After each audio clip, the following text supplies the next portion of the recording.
Welcome back to the Tuesday edition of the Garden Basics with Farmer Fred podcast.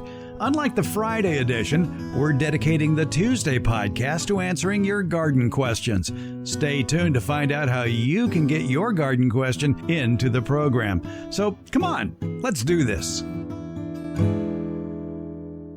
Hi, this is Bev. I live in Zone 8 in the Pacific Northwest, where it takes a really long time to make compost. And I'm wondering, after listening to your show about nitrogen yesterday, which was great, if it would help to break down my compost pile, which is also a worm pile, faster or better if I added some composted bagged chicken manure to it. And I turn it regularly, and it's made up of food scraps and then a lot of sawdust and chopped up leaves and stuff like that. Not a whole lot of wood, because I've read that the microorganisms need a little nitrogen to help them break down the nitrogen that's available in the compost. Hope that wasn't too confusing. Thanks. We answer your garden questions here on the Garden Basics podcast. I'm at the Fair Oaks Horticulture Center on a work day here in mid-April in the composting section with Master Gardener Susan Muckey, the compost queen, the queen of worms too, and vermicomposting. And we get a question from the Pacific Northwest from USDA Zone 8. No, Beth, it wasn't confusing, but there's a lot of unanswered questions here. Let's talk, first of all, Susan, about adding nitrogen to a compost pile. Do you need to do that? We never do. We try to add a little bit of carbon and nitrogen, and we don't really worry too much about the proportions. The only time you would really worry about the proportions if you're a very serious hot composter.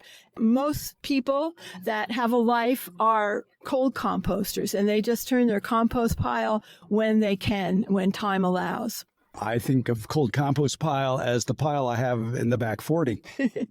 Yes, that's what most people have, because if you hot compost, you don't plan on going on vacation anywhere because you have to keep an eye on the thermometer. And the thermometer, if you've never seen a compost thermometer, it's about 2 feet long and it goes up to about 180 degrees or 200 degrees.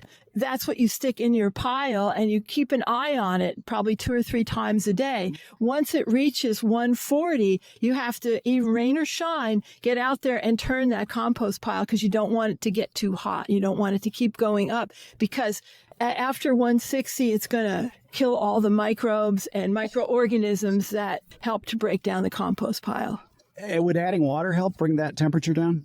Adding water, maybe, maybe not. I would say turning it would help. Also, adding more browns, carbons would help. And if it's dry, then yes, definitely add some water. Yeah, let's talk about getting into the science a little bit of this. The carbon-nitrogen ratio for a compost pile. Read that the ideal ratio is 30 parts carbon to 1 part nitrogen.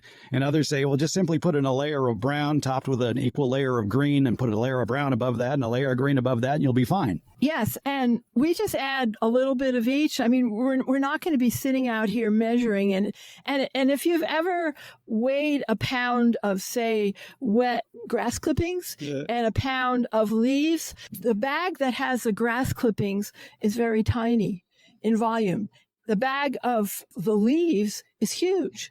To start a hot compost pile, you need a pile of chopped up variety of things to fill up a 3 by 3 by 3 cube. That's a huge amount of material. That's what hot composters do. That would be a cubic yard. That is a cubic yard. And unless you have that much volume, you're not going to get the heat buildup. So Beth says that she's putting into her compost pile food scraps. I guess that would be the greens. Greens, right. All right. And she's putting in sawdust.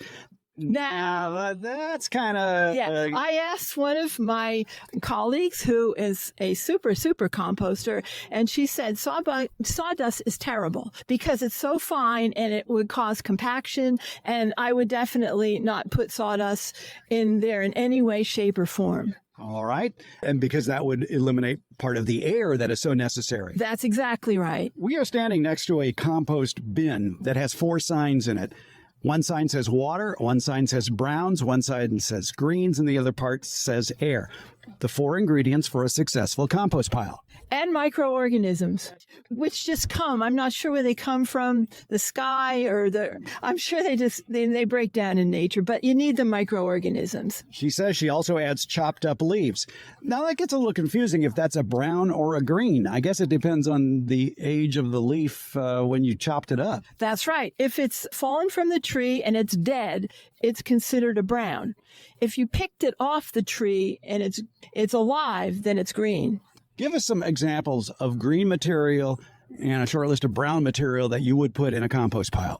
I put all of my landscape material in there, and I consider that kind of a combination because if I have, say I'm trimming my fig tree, well, that's going to have the leaves and it's also going to have the stem. And so I kind of consider that a bonus. It's double.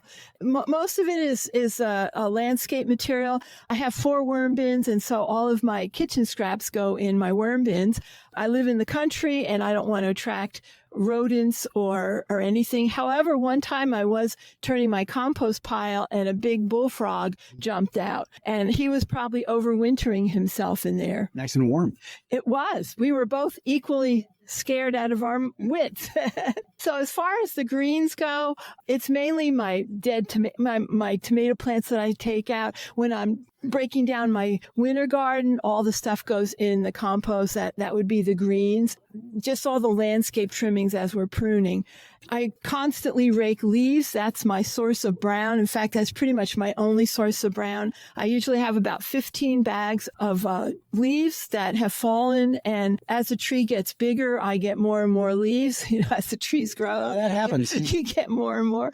I always, as I'm adding greens to my pile, I have a bag of dried leaves next to my compost bin, and I just add a layer. And so that kind of layers itself as we're going. And I don't really start turning it until I have a whole cubic yard, basically.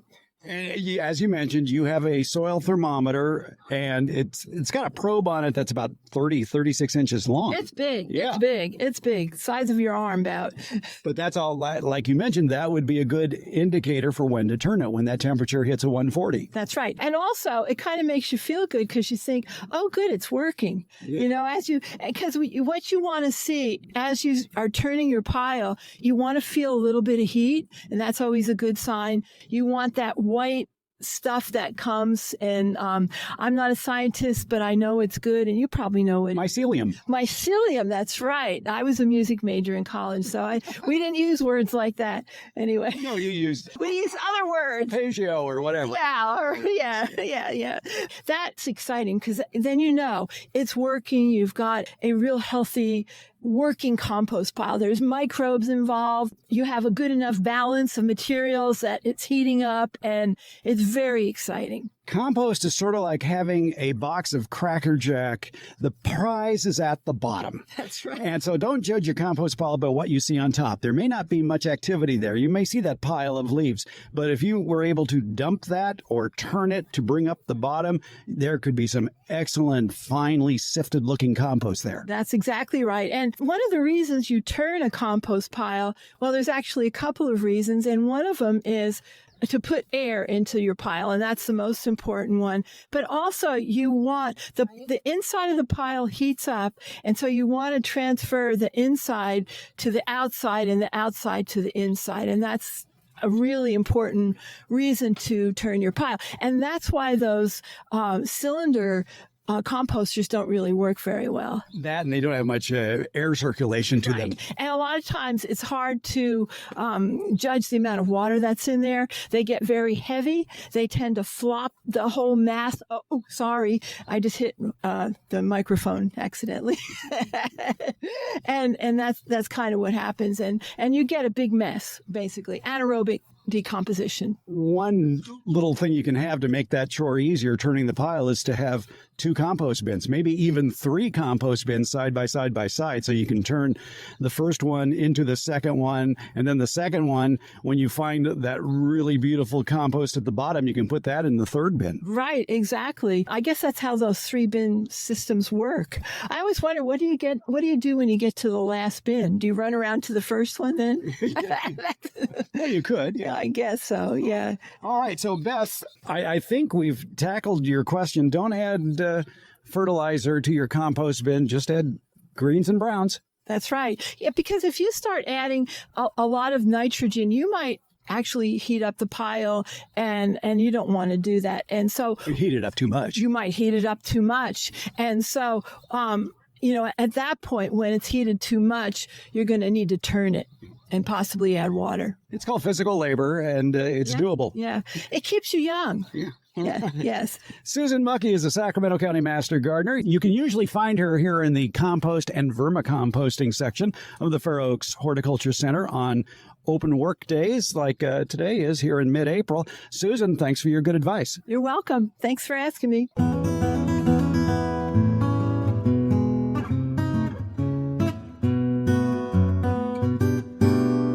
Want to leave us a garden question? You'll find a link at gardenbasics.net. Also, when you click on any episode at gardenbasics.net, you're going to find a link to SpeakPipe. You'll find it in the show notes. And when you bring up SpeakPipe on your computer or smartphone, you can leave us an audio question without making a phone call. Or you can go to SpeakPipe directly. That's speakpipe.com/gardenbasics. You want to call or text us? We have that number posted at gardenbasics.net. It's 916-292-8964, 916-292-8964. Email? Sure, we like email. Send it along with your pictures to fred@farmerfred.com. Or again, go to gardenbasics.net and get that link. And if you send us a question, be sure to tell us where you're gardening, because all gardening is local. Find it all at gardenbasics.net.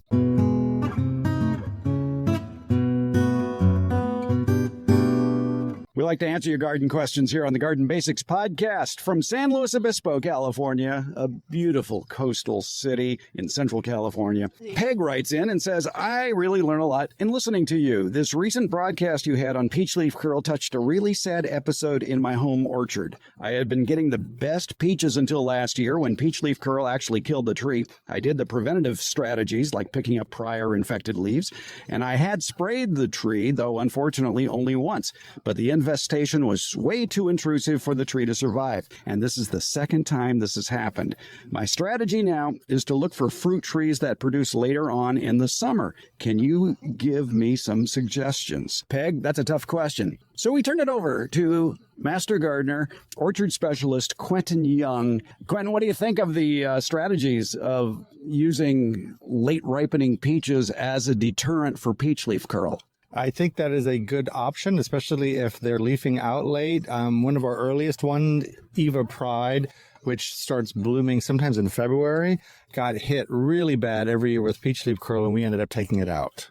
Especially when you get hit year after year, it just reduces the vigor of the tree. And we've talked in the past about strategies for dealing with it at this stage of the year. You can't spray. It's too late to spray, but you can fertilize the tree to give it a boost. You can cover up underneath the tree with fresh mulch in order to keep those spores from bouncing back up. And of course, clean up too, cleaning up the fallen leaves. But it doesn't make sense to be removing any of the affected leaves now. Wait till they fall on the ground. Yeah, and then the client had mentioned that, or on the letter, that she had sprayed. So I'm always curious, like, what did you spray with and when?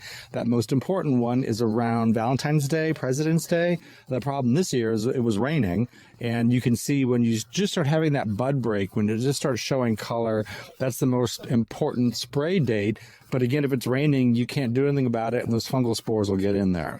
Yeah, we like to call that stage the popcorn stage of bud development, where it's just showing a bit of white. And you're right, yeah, you need like 6 dry days afterwards, maybe sunny, windy weather to mitigate the spread of peach leaf curl after you've sprayed. So, yeah, you could try, Peg, some late ripening varieties. I've grown Fairtime, a couple of others.